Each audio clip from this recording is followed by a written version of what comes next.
The Holy Gospel of Jesus Christ according to St. John. John chapter 20 verses 19 to 23. On the evening of that first day of the week, when the disciples were together, with the doors locked for fear of the Jews, Jesus came and stood among them and said, "Peace be with you." After he said this, he showed them his hands and his side.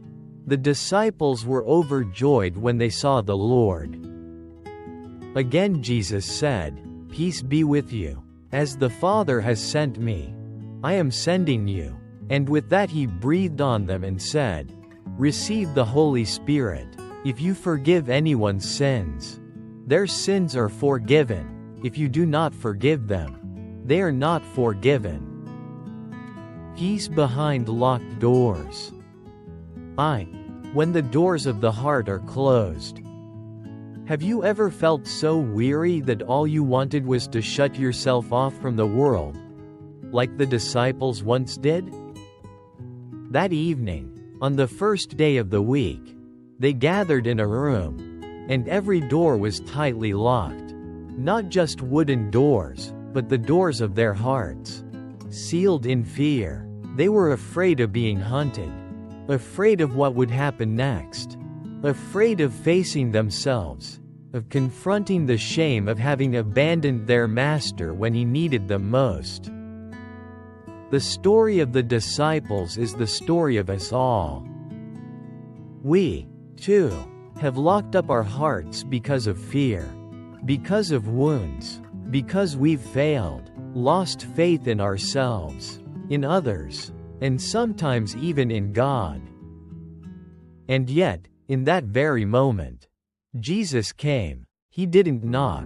He didn't scold. He stood in their midst and said, "Peace be with you." When Jesus stands in the midst of our wounds, there's something deeply moving about how Jesus appeared. He did not come in radiant splendor. Aloof and untouchable, he showed them his hands and his side, bearing the scars of the nails and the wound from the spear. He still bore the wounds, but the pain no longer had power over him. He didn't erase the marks of suffering. He transformed them into signs of love. Jesus didn't come to lecture. He came to show a love that conquered death. "Look, this is the proof that I have not abandoned you. This is love that does not withdraw." 3. A story. The soldier and the wound. There's a story told about an American soldier who was gravely wounded in World War II. Losing both legs. After months of recovery, his therapist advised him to go home and reintegrate into life. But he was afraid his parents wouldn't accept someone damaged. So he called his mother to test her response. "Mom, if I come home, I want to bring a friend. He's badly wounded, he lost both legs. Would you accept him?" There was a long silence. Then she said, "Son, I love you. But this would be very hard. Maybe your friend should stay at a care facility." The soldier hung up. 3 days later, his family received the news he had taken his own life. When they retrieved his body, they discovered the friend he had spoken of was himself. Like Thomas, from doubt to devotion. That story helps us understand Thomas's pain. He wasn't with the others when Jesus first appeared. When they told him, "We have seen the Lord," he honestly replied, "Unless I see the nail marks in his hands and put my finger where the nails were, and put my hand into his side, I will not believe." Thomas wasn't stubborn. He was wounded. He had loved deeply, and the grief of losing Jesus overwhelmed him. He needed truth he could touch. Jesus came, not to shame him, but to offer his wounds as healing. And when Thomas saw him, he no longer needed proof. He exclaimed, "My Lord and my God." He no longer had to reach out. True love had already touched his heart. Versus Saint Francis of Assisi and the kiss of healing. As a young man, Saint Francis of Assisi was terrified of lepers, those outcasts with disfigured bodies and decaying flesh. One day, riding his horse, he encountered a leper on the road. Instinctively, he recoiled, but something stirred within him. He got down, approached the man, embraced him, and kissed his deformed hands.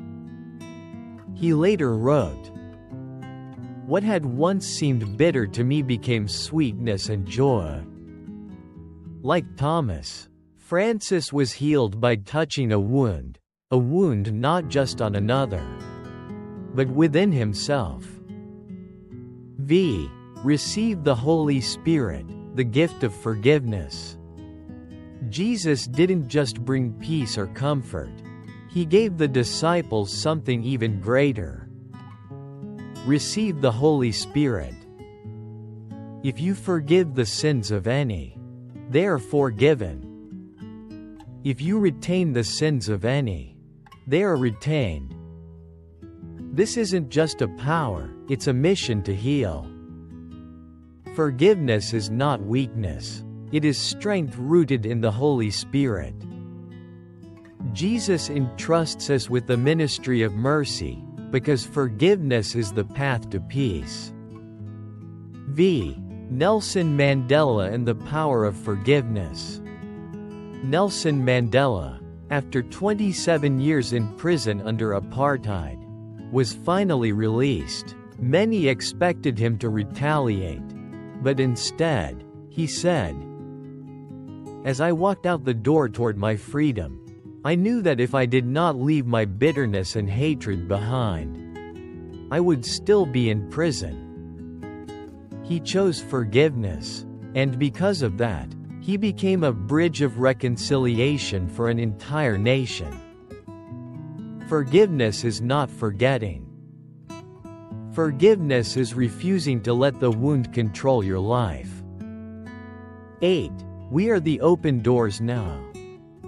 Dear friend, this world is full of people living behind locked doors, closed by fear, pain, hatred, or despair. But just as Jesus sent his disciples, he is sending you and me now.